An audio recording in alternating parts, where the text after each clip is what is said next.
Hola. ¿Aún estás despierto? Te traigo historias que van a hacerte mirar la oscuridad de una forma completamente diferente. Demuéstralo dejando tu like y no olvides suscribirte para que no te pierdas ninguna de nuestras próximas pesadillas. Me encantaría saber desde qué rincón del mundo nos estás viendo, así que déjalo en los comentarios. Pero te advierto algo.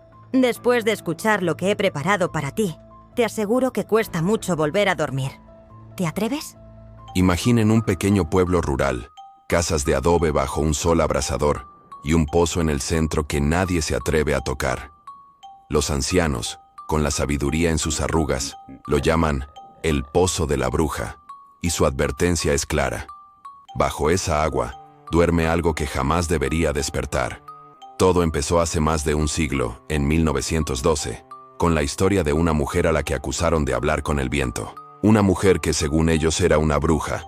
Decían que podía curar con solo un toque, o enfermar con una mirada, que conocía los nombres de los muertos y que susurrándole a la luna, obtenía secretos. Los rumores crecían como la maleza, alimentados por el miedo y la ignorancia, y aunque una joven madre, con su bebé en brazos, intentaba defenderla, gritando que aquella mujer había sanado a su hijo, que era una curandera y no una bruja. Su voz se ahogó en el clamor de la turba. El miedo, ya saben, siempre pesa más que la verdad. La noche cubrió el pueblo con su manto más oscuro. Los hombres, armados con antorchas y palas, rodearon su casa. La arrastraron sin piedad hasta el pozo. Ella no suplicó. Solo una frase, pronunciada con una calma escalofriante, rompió el silencio. El agua recordará sus nombres. Y luego, un golpe seco. El sonido de su cuerpo cayendo al abismo. Después, nada. Solo el pozo, oscuro y profundo, como un ojo sin fondo que ahora parecía moverse por sí solo. Ahora volvamos al presente. El pueblo ha crecido un poco, pero las viejas historias permanecen. Dicen que ese pozo fue sellado después de la guerra, pero la leyenda urbana persiste. Si te acercas de noche, puedes escuchar una voz que susurra tu nombre. Tomás, el bromista del grupo, se reía. Bah, seguro es eco. Pero Lucía, la estudiante de historia con esa mirada curiosa, lo corrigió. El eco no dice nombres que aún no has pronunciado. Así que una noche, Tomás, con su cámara, Ezequiel, nervioso y sosteniendo la linterna, y Lucía, guiados por la curiosidad, se aventuraron al antiguo pozo. Rodeado de piedras y maleza parecía inofensivo. Tomás se asomó. No se ve el fondo. Lucía, absorta, notó extraños símbolos tallados en las piedras. Y Ezequiel, con un hilo de voz, susurró. Hay algo, goteando. Entonces, el viento se detuvo, y en ese silencio opresivo, escucharon un murmullo sutil, una voz femenina, antigua y suave. Tomás. Él rió, creyendo que Lucía le jugaba una broma, pero ella lo miró, seria. Yo no dije nada. El sonido se repitió, ahora más cerca, más claro, como si viniera directamente del interior del pozo. Tomás, baja. Y entonces, la cámara de Tomás cayó. Por un instante, la linterna iluminó el fondo. Una silueta femenina flotando bajo el agua, sus ojos abiertos, mirándolo fijamente. A la mañana siguiente, el pueblo despertó, ignorante de la tragedia. Solo Lucía y Ezequiel aparecieron en el camino, pálidos y empapados, la mirada perdida. Lucía apenas pudo pronunciar. Él saltó. Pero Ezequiel, con la voz quebrada, la corrigió. No fue él quien saltó, algo lo llamó. Ambos miraron hacia atrás. El pozo ahora estaba cubierto, pero de las grietas goteaba sangre. Dicen que cada 100 años, el agua busca un nuevo nombre, y que no importa cuánto la tapes, ni con cuánto cemento intentes borrar su memoria. Porque el agua, siempre, siempre recuerda. Si esta historia te ha atrapado y te ha dejado pensando en los secretos que guardan los lugares olvidados, te invito a darle un gran me gusta a este video a suscribirte a nuestro canal para no perderte ninguna de nuestras escalofriantes entregas, y a activar la campanita para que YouTube te avise cada vez que subimos algo nuevo. Gracias por acompañarnos en este viaje al misterio. Nos vemos en la próxima historia, si te atreves. Hola a todos y bienvenidos a un nuevo relato que les erizará la piel. Hoy nos adentramos en un misterio ancestral, una leyenda susurrada por el viento en lo profundo de las sierras. Prepárense, porque esto no es solo una historia, es un eco que viene del pasado. ¿Listos para desenterrar secretos? Vamos allá. Dicen que la sal purifica, ¿verdad? Que aleja las malas energías, que protege. Pero, ¿y si les dijera que la sal también encierra?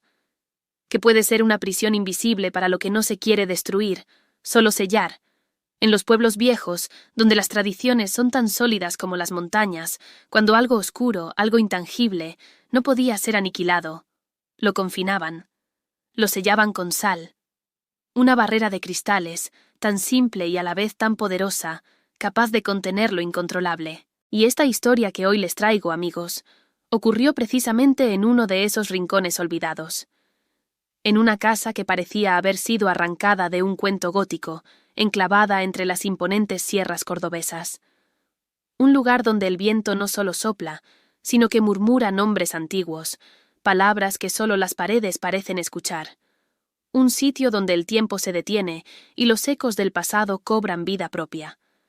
Agárrense fuerte, porque lo que Mariana y su hija descubrieron allí va a dejarlos sin aliento. Era un nuevo comienzo, o al menos eso esperaba Mariana. Una mujer fuerte, con esa mirada un poco cansada que solo la vida sabe dejar en los ojos, de unos 30 y tantos años. Se mudaba con su pequeña Sofía, de apenas 9, a este rincón apartado del mundo. Querían dejar atrás un pasado que pesaba, empezar de cero, respirar aire nuevo y puro de montaña. La casa, antigua, de madera que crujía con cada brisa, se alzaba solitaria en una colina, como un faro de esperanza o quizás de misterio. El día que llegaron, al cruzar el umbral, un aroma peculiar las recibió. Un olor a tierra húmeda, a madera vieja y a algo más, algo indefinido, que se colaba por cada rendija.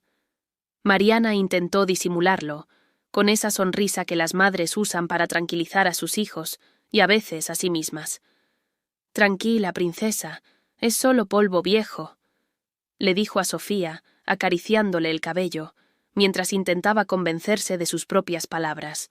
Pero Sofía, con esa curiosidad innata de los niños, no se dejó engañar tan fácilmente. Sus ojos exploraron cada rincón, cada sombra. Y fue entonces cuando la vio. Una puerta pequeña, casi oculta, justo al pie de la escalera principal.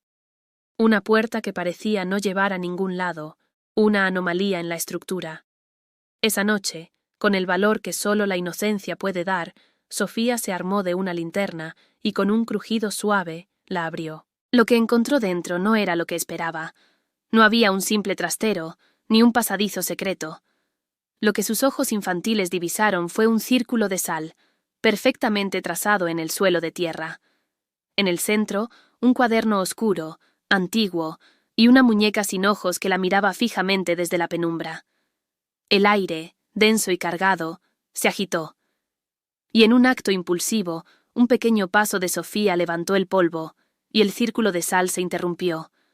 Una pequeña brecha en una barrera milenaria, y entonces un susurro, tan leve que parecía un pensamiento, tan suave que se confundía con el viento.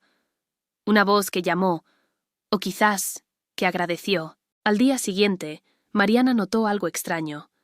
Granos de sal esparcidos por el suelo, como si alguien hubiera regado un camino invisible. Pensó en Sofía, en sus juegos, en esa costumbre de los niños de explorar y desordenar el mundo a su antojo. Seguro estuvo jugando con el salero, se dijo intentando racionalizarlo. Pero al sentarse a la mesa para desayunar, su corazón dio un vuelco. Sofía no solo estaba jugando, estaba dibujando. Con sal. Sobre el mantel de madera, trazaba espirales intrincadas una y otra vez, y mientras lo hacía, murmuraba algo con una voz cantarina casi hipnótica. La señora del techo me enseñó. La sonrisa de Mariana se congeló. ¿La señora del techo? ¿Qué significaba eso? Esa noche, el viento no sopló, aulló. Las ráfagas golpeaban las ventanas con furia, la casa gemía bajo su embate. Y entre el estruendo, Mariana escuchó algo más. Pasos, suaves, apenas perceptibles, pero pasos sobre el techo. Y un leve roce, como si alguien caminara descalzo sobre las viejas tablas. Un escalofrío le recorrió la espalda. Subió al altillo, el lugar más alto de la casa, desde donde, quizás, provenían esos sonidos. Al abrir la puerta del altillo, el aire la recibió como un puñetazo. Pesado, frío, cargado de una presencia invisible. Y ahí, bajo la tenue luz de su linterna, lo vio. El círculo de sal de la pequeña habitación de abajo, el que Sofía había roto sin querer, ahora estaba completamente deshecho en el altillo. Los granos esparcidos por doquier, como si una fuerza invisible los hubiera dispersado. Y en un rincón oscuro, una sombra pareció moverse. Una sombra que se agitaba con la respiración de un recuerdo, como si algo, o alguien, hubiera despertado allí arriba. Mariana sintió que la observaban, que cada fibra de su ser era analizada por unos ojos que no podía ver. La búsqueda de respuestas de Mariana la llevó de vuelta a la pequeña puerta, al cuaderno oscuro. Entre sus páginas amarillentas, borrosas por el tiempo y la humedad, encontró un nombre, Clara Montiel, y una fecha, 1921. Más abajo, frases casi ilegibles, pero una se destacaba, como grabada a fuego en su mente. Nunca cruces la sal. El aire recuerda su voz. Un escalofrío recorrió a Mariana. ¿Qué voz? ¿Qué recuerdo? En ese mismo instante, Sofía, asomada a la ventana, ajena a los descubrimientos de su madre, comenzó a cantar. Una canción melancólica, antigua, que Mariana nunca había escuchado antes. Clara cose la luna con hilo de sal. Si la ves dormir, no la despiertes más. La voz de su hija, dulce y clara, resonó en el silencio de la casa, haciendo que el vello de Mariana se erizara. Intentó sonreír, intentó restar importancia, pero el miedo se le colaba por los huesos. Esa noche, Sofía volvió a hablar dormida. Una frase corta, inquietante, apenas un susurro. Gracias por abrirme la puerta. El amanecer trajo consigo una calma tensa. Sofía, fresca y descansada, describió a su madre a la mujer que había visto en sus sueños. Tenía el cabello como agua y los ojos blancos, pero no me asustó. Las palabras de la niña eran extrañas, pero Mariana no pudo evitar sentir una punzada de pánico. Esos ojos blancos. Decidida a desentrañar el misterio, Mariana se apresuró a buscar el nombre Clara Montiel en Internet. Los resultados no tardaron en aparecer, y lo que leyó la dejó helada. Una historia local, perdida en los archivos digitales. Clara Montiel, curandera de las sierras, desapareció hace más de un siglo. Dicen que la sellaron en su propia casa, dentro de un círculo de sal, por sus prácticas. Su espíritu, atrapado, sigue esperando ser liberado. La coincidencia era demasiado grande para ser ignorada. Mariana intentó reírse, intentó convencerse de que era una broma macabra del destino, pero las palabras se quedaron atrapadas en su garganta. Entró al baño para mojarse la cara, buscando un respiro de la creciente opresión, pero al mirar el espejo, el vaho lo cubría, a pesar de que no había encendido la ducha. Y en ese vaho, como si una mano invisible lo hubiera trazado, apareció un símbolo, una espiral, exactamente igual a las que Sofía había dibujado con sal en la mesa. Un escalofrío glacial le recorrió la espalda. Clara estaba allí. Esa noche, la tormenta no fue como las otras. Fue una tormenta con una furia antigua, primordial. Los relámpagos rasgaban el cielo, los truenos hacían vibrar los cimientos de la casa. Las luces, intermitentes, parpadeaban como un corazón moribundo. El reloj de la pared, atrapado en un bucle temporal, marcaba siempre la misma hora. Mariana, con el corazón latiéndole a 1000 por hora, corrió hacia la habitación de su hija. Sofía estaba de pie, inmovilizada, con la mirada perdida. no hacia su madre, sino hacia el altillo, hacia ese rincón oscuro que parecía llamarla. Sus labios se movieron, lentos, pronunciando palabras que no eran suyas. «Mamá, Clara dice que afuera hace frío». En ese momento, el aire dentro de la casa se enfrió de golpe, como si un portal se hubiera abierto. El sonido del viento, que antes era un lamento, se transformó en un murmullo escalofriante. Una voz, antigua y dolida, llenó la habitación, no con palabras, sino con una esencia de súplica. «Déjame descansar». Sin pensarlo dos veces, en un acto de pura desesperación e instinto maternal, Mariana se agachó, tomó un puñado de sal del suelo, esos granos que Sofía había esparcido, esos granos que quizás la misma Clara había movido, y con un movimiento rápido los lanzó alrededor de Sofía, dibujando un nuevo círculo, una nueva barrera. El efecto fue inmediato. El viento se cortó. El aullido cesó. Un silencio sepulcral cayó sobre la casa, tan denso que Mariana pudo escucharse el propio corazón latiendo, y en ese instante, el aroma a tierra mojada, a madera vieja, desapareció. En su lugar, un perfume suave, delicado, como el de flores secas, llenó el aire. Una fragancia que hablaba de un final, de una paz encontrada. La casa amaneció en una calma que nunca antes había sentido. El sol, tímido, se colaba por las ventanas, iluminando los rincones que antes parecían sombras. Sofía dormía profundamente, con una sonrisa apacible en los labios, como si hubiera liberado una carga inmensa. En el altillo, Mariana encontró lo que esperaba y lo que temía: un nuevo círculo de sal, intacto, brillante, reluciendo bajo la luz de la mañana. Perfecto.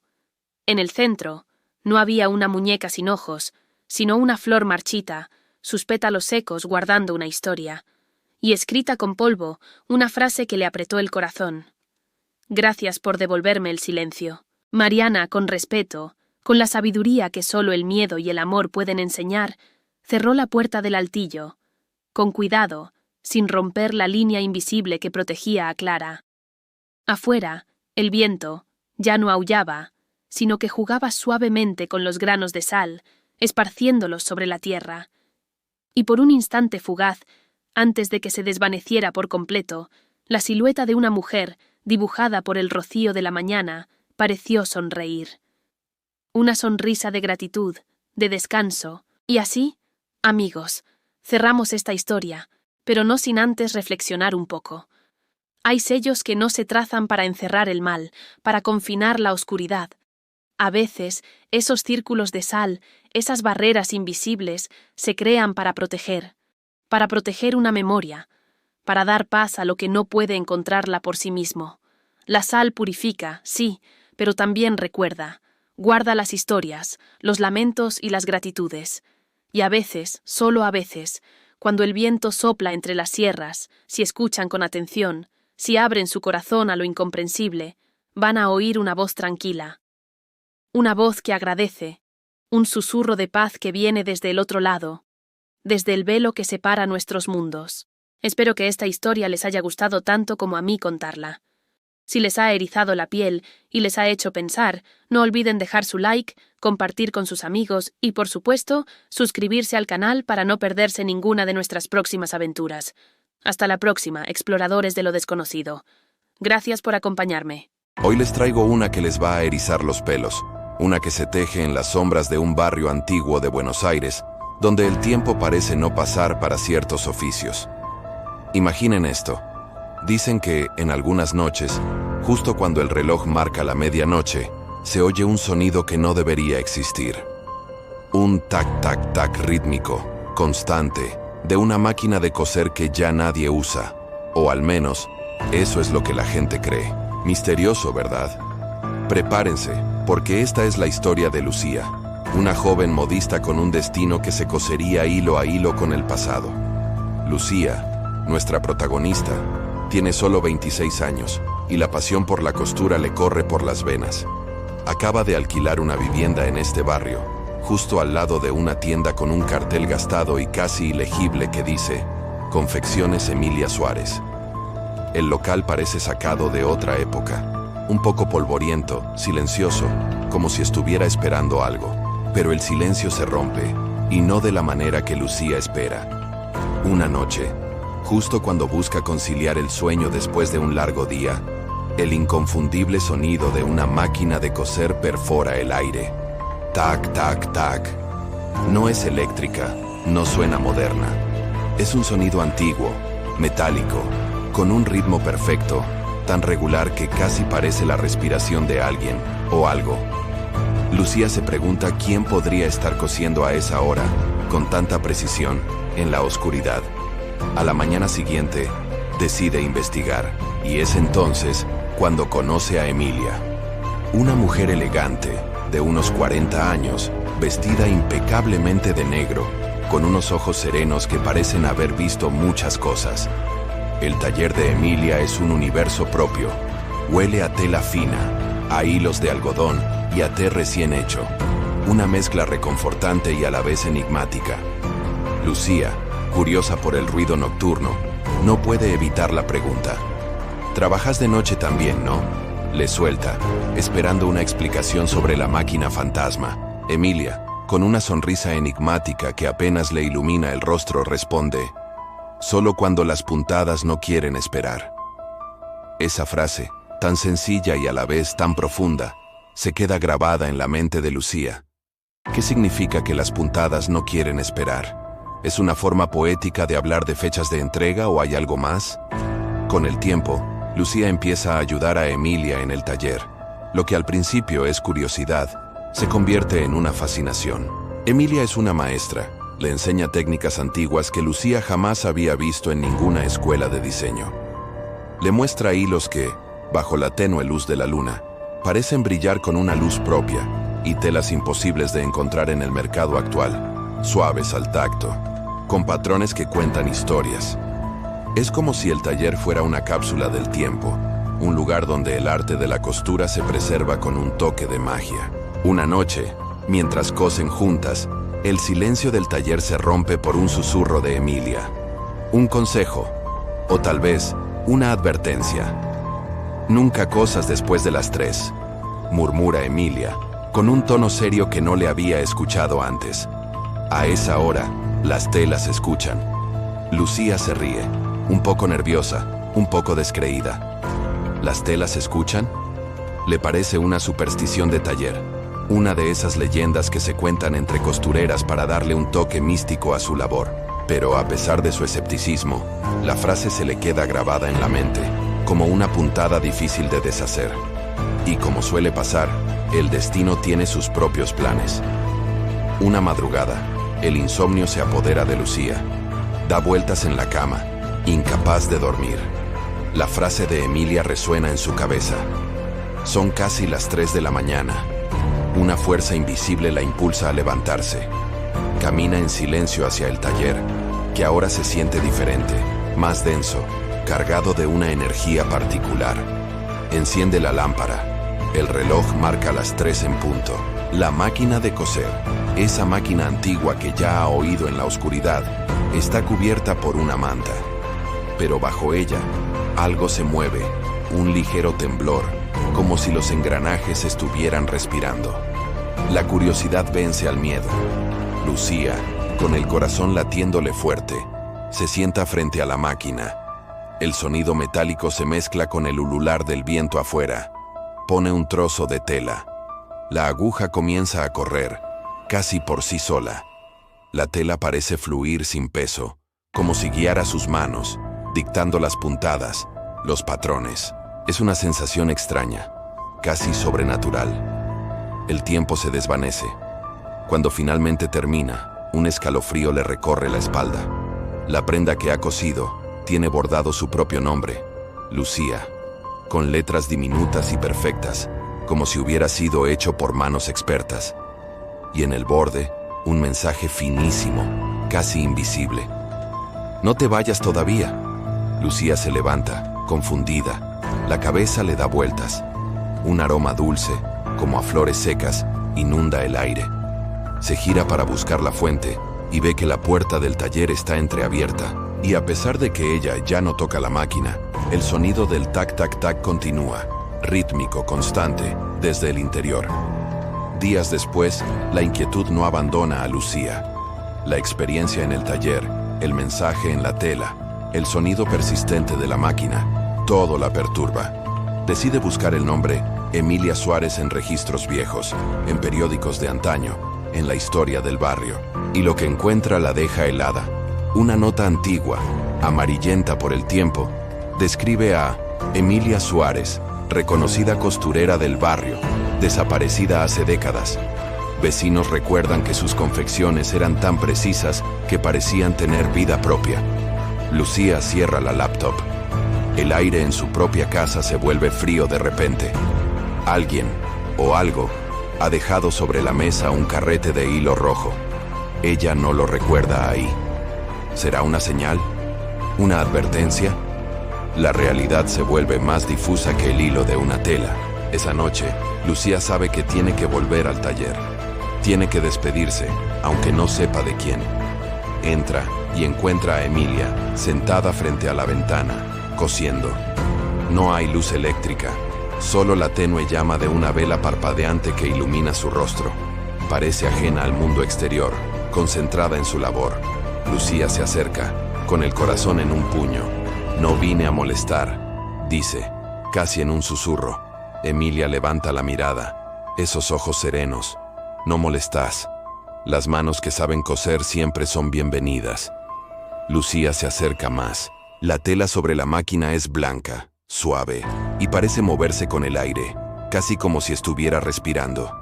¿Qué estás haciendo?, pregunta Lucía, la voz apenas audible. Emilia sonríe de nuevo, esa sonrisa enigmática. Un vestido nuevo, para alguien que todavía no sabe que va a quedarse. El reloj del taller, el mismo que marcó las 3 aquella noche, empieza a sonar. Las manecillas, lenta pero inexorablemente, marcan las 3. La vela parpadea con más fuerza, amenazando con apagarse. Lucía siente que el tiempo se detiene, que el aire se espesa, y la tela, en la máquina, parece latir como un corazón dormido. A la mañana siguiente, los vecinos de Buenos Aires se encuentran con una sorpresa. El local de Confecciones Emilia Suárez está cerrado, pero en la vidriera, un maniquí luce un traje impecable. Un traje color marfil, con delicados bordes dorados, confeccionado con una maestría que quita el aliento. Y en una pequeña etiqueta cosida en el cuello, se lee, con la misma caligrafía perfecta que Lucía vio en su prenda: Lucía Suárez, confección propia. Un nuevo nombre, una nueva historia, tejida en el mismo hilo del tiempo. Y así, amigos, hay oficios que dejan huellas más allá de la vida. Y hay almas que, en lugar de irse, deciden quedarse donde fueron felices, donde su pasión encontró eco. En algunas noches de silencio, si escuchan con atención, todavía se oye una aguja danzando en la oscuridad. En ese viejo taller de Buenos Aires, tejiendo recuerdos que nunca, pero nunca, terminan. En el barrio de San Telmo, en Buenos Aires, dicen que hay un callejón, tan viejo que nadie recuerda su nombre real. Y en ese callejón, cada noche, bajo una luz tan tenue que parece temblar, una mujer abre su tienda. Letras de medianoche, dice un cartel oxidado que se balancea con la brisa. Nadie sabe de dónde vino esta mujer misteriosa, ni cuándo se marchará. En el escaparate, libros sin título, todos encuadernados en una tela gris que parece guardar secretos. Si alguna vez caminan por allí, quizás la vean. Aquí entra Martín, un periodista de 32 años con el alma cansada. La vida le había dado un golpe duro, y ahora, en medio de un duelo reciente, buscaba algo, no sabía qué, pero lo buscaba en el eco de las calles. Una noche, mientras la neblina lo envolvía, vio esa luz, la luz de Letras de Medianoche. Intrigado, casi arrastrado por una fuerza invisible, se acercó. Dentro, entre el olor a papel viejo y té, estaba ella, Elena, la librera. Una mujer de unos 45 años con el cabello blanco trenzado como un río de plata y unos ojos oscuros increíblemente gentiles. Martín apenas había cruzado el umbral cuando Elena, con una sonrisa enigmática, le dijo: «No abrimos de día, pero pareces necesitar una historia». Martín, desconcertado, preguntó: «¿Cómo sabe eso?». Y ella, sin borrar su sonrisa, respondió: Los que cargan silencio siempre buscan libros que no existen. El aire dentro de la librería era denso, cálido, y olía a tinta y a historias sin contar. Martín recorrió los estantes. Y aquí viene lo asombroso. Cada libro llevaba su nombre, sí, el nombre de Martín, grabado en letras finas en la tapa. Era como si cada tomo lo estuviera esperando. ¿Pueden imaginarse eso? Un libro hecho solo para ustedes. Elena, con un gesto suave, le entregó un tomo. Estaba cubierto de polvo como si hubiese estado esperando por él siglos. No lo abras aquí, le advirtió con voz serena. Léelo cuando la ciudad duerma. Pero recuerda una cosa, nunca leas la última página. Martín sonrió. Una advertencia más en un mundo lleno de ellas. Pagó con un billete que, al tocar el mostrador, simplemente desapareció. Cuando salió a la calle, la lluvia que había sido su compañera fiel toda la noche se detuvo de repente, como si el mundo entero contuviera el aliento. Esa noche, en la soledad de su apartamento, Martín encendió una vela y con el corazón latiéndole fuerte, abrió el libro. Las páginas estaban en blanco, un escalofrío le recorrió la espalda, pero entonces algo mágico ocurrió. Las letras comenzaron a formarse solas, apareciendo una a una, como si una mano invisible escribiera desde el interior del tomo. El hombre que busca consuelo entre las palabras encontrará su reflejo entre ellas, leyó en voz alta. Martín continuó leyendo. Cada página, cada línea, describía momentos de su propia vida. Su infancia, los recuerdos de su madre, el dolor punzante de la muerte de su pareja. Eran sus secretos, sus recuerdos más íntimos, plasmados en papel, cosas que jamás le había contado a nadie. Y en su mente la voz de Elena resonó, clara como el cristal. Los libros de esta tienda escriben lo que el alma no se atreve a decir. El libro no era solo una historia, era él. Esa misma noche los sueños de Martín lo llevaron de vuelta a la librería. Elena, la librera, estaba sentada en su mostrador, leyendo justo como lo había visto. ¿Por qué apareces en mis sueños?, preguntó Martín, su voz apenas un susurro. Ella levantó la vista, una luz particular en sus ojos. «Porque estás escribiendo el tuyo», respondió. Y Martín, con la curiosidad carcomiéndole el alma, formuló la pregunta que no podía callar. ¿Qué pasa si leo la última página? La respuesta de Elena fue solemne. Dejarías de ser lector, te convertirías en parte de la historia. El tic-tac de un reloj marcó las 3 de la mañana. Martín despertó. El libro estaba abierto sobre su mesita de luz.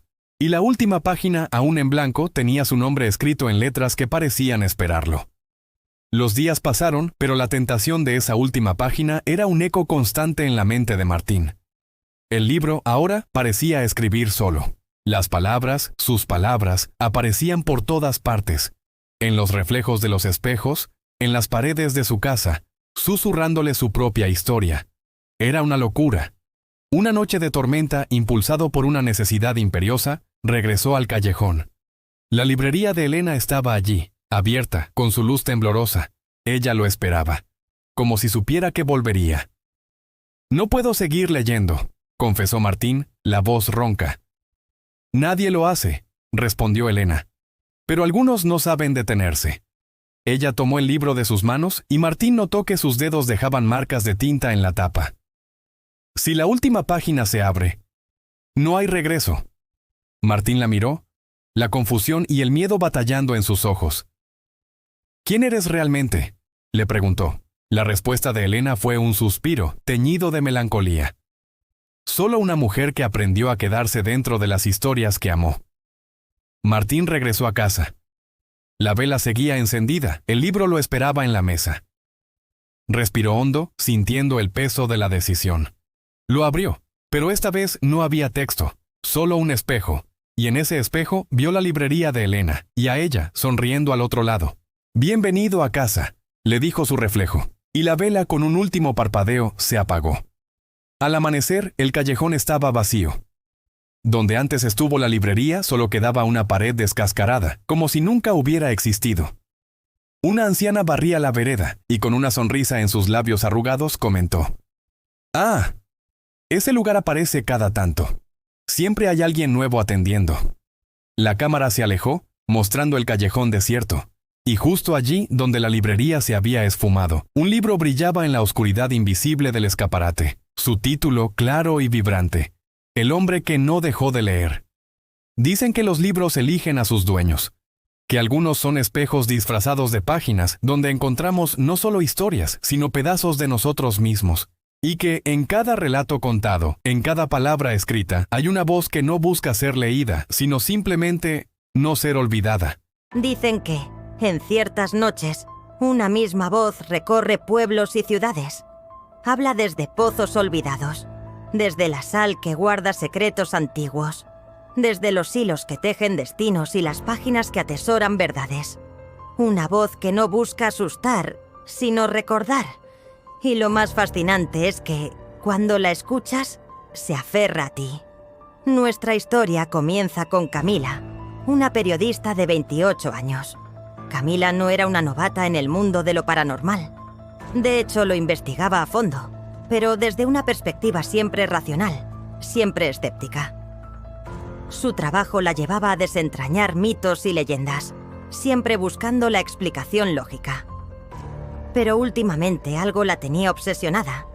Un patrón de voces femeninas, repetidas, registradas en grabaciones urbanas por todo el país.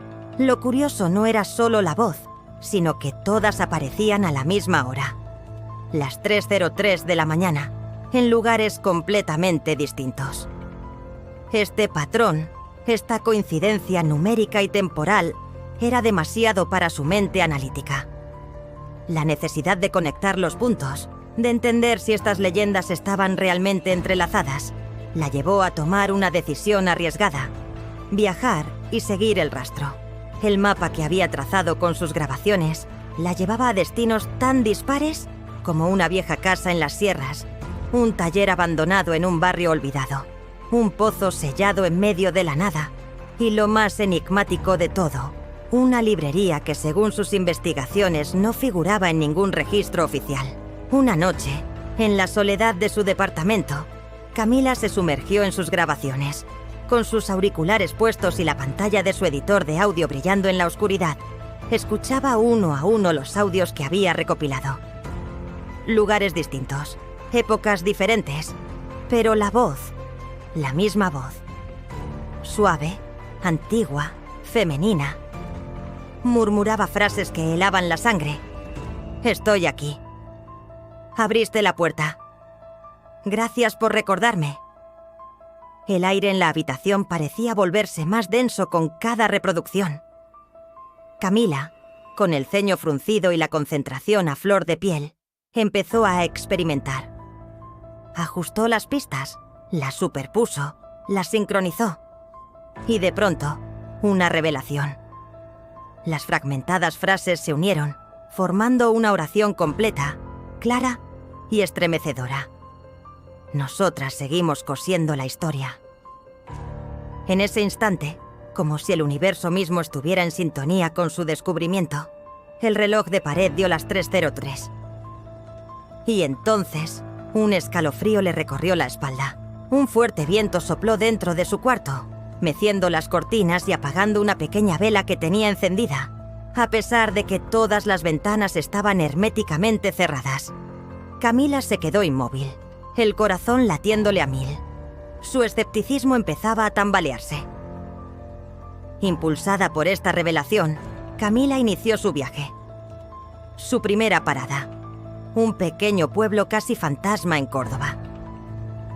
El aire era pesado, cargado de historia. En el centro, un pozo, antiguo y casi derruido, con una placa oxidada que leía una advertencia escalofriante: «Nunca más abrir». Camila, con su micrófono en mano, grabó el silencio alrededor del pozo.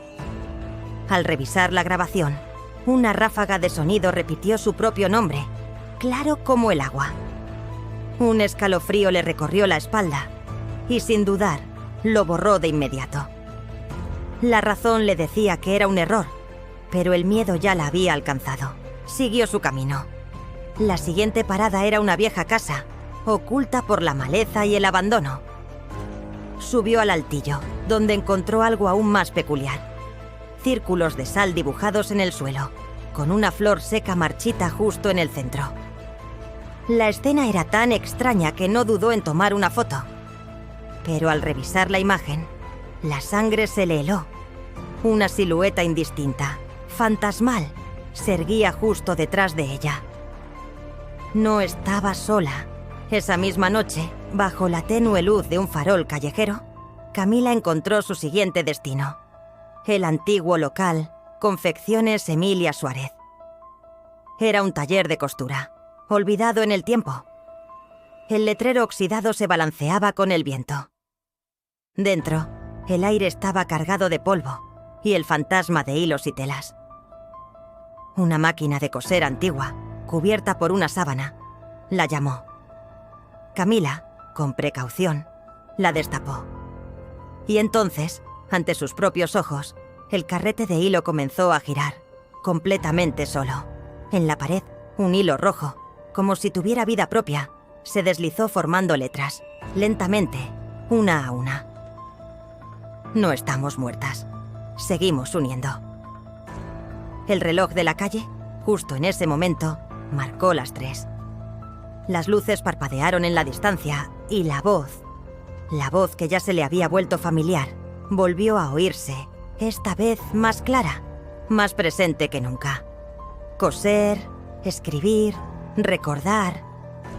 Camila retrocedió, su mente racional luchando contra lo innegable. En ese instante la puerta se abrió sola y el viento, como una mano invisible, arrastró un trozo de papel antiguo a sus pies. Una sola palabra, escrita a mano, la miraba. Elena. Siguiendo el rastro de ese nombre, Elena, Camila se encontró en un callejón sin salida. Pero no era el final.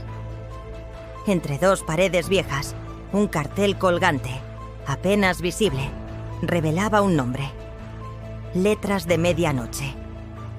La librería que no figuraba en ningún registro. La puerta estaba abierta, invitándolo a entrar. Detrás del mostrador, una mujer de cabello blanco, con una mirada profunda y serena, la observaba. No era una extraña. Camila la reconoció de inmediato. Era Elena, la misma mujer que aparecía en fotos y recortes antiguos de su investigación. «Te estaba esperando», dijo Elena, su voz suave pero firme. «Dime, ¿quiénes son ustedes?», preguntó Camila, apenas con un hilo de voz. Elena sonrió. «Somos las que te hablaron, las que guardan la historia para que no desaparezca». Camila sintió un temblor recorrerla de pies a cabeza. «¿Por qué yo?», inquirió con la voz quebrada. «Porque sos la última que aún escucha», respondió Elena. Luego Elena le entregó un libro antiguo, sin título, sus páginas en blanco. «Cuando llegue la medianoche, ábrelo. Si escuchas la voz, escribí». De vuelta en su casa, el tic-tac del reloj parecía retumbar en el silencio. Las 3:03. Con manos temblorosas, Camila abrió el libro que Elena le había dado. Las páginas estaban vacías, un lienzo en blanco esperando ser llenado. De repente, una gota de tinta negra, densa y brillante, cayó sobre el papel. Y entonces, para su asombro, empezó a moverse sola. Líneas y frases comenzaron así a aparecer una tras otra, describiendo exactamente lo que estaba viviendo en ese mismo instante. Camila abre el libro. La voz se acerca. Ella tiembla. Con un nudo en la garganta, Camila susurró, casi sin aliento: «No escribas lo que veo. No escribas mi nombre». Y la voz, esa voz antigua y familiar, respondió. Muy suave, casi dentro de su oído, tan cerca que parecía una parte de ella. «Entonces, contalo tú, que alguien siga escuchando». Camila despertó sobre su escritorio, la luz del amanecer filtrándose por la ventana. El libro seguía abierto frente a ella. En la última página, una sola línea, escrita con su propia letra, ahora indeleble, la observaba. El susurro continúa. Afuera, el cielo comenzaba a clarear, pintándose de rosas y naranjas. A lo lejos, el silbato de un tren rompió el silencio de la madrugada, y su reflejo en la ventana parecía devolverle la mirada, con una nueva determinación. Nadie sabe quién fue la primera de estas voces, pero lo que sí sabemos es que aquellas que fueron silenciadas encontraron otra forma de hablar. A veces, lo hacen desde el agua que fluye, otras desde el hilo que une, desde la sal que purifica o el papel que atesora. Y cada vez que alguien, como Camila, como tú, como yo, escucha sus historias, el susurro sigue vivo.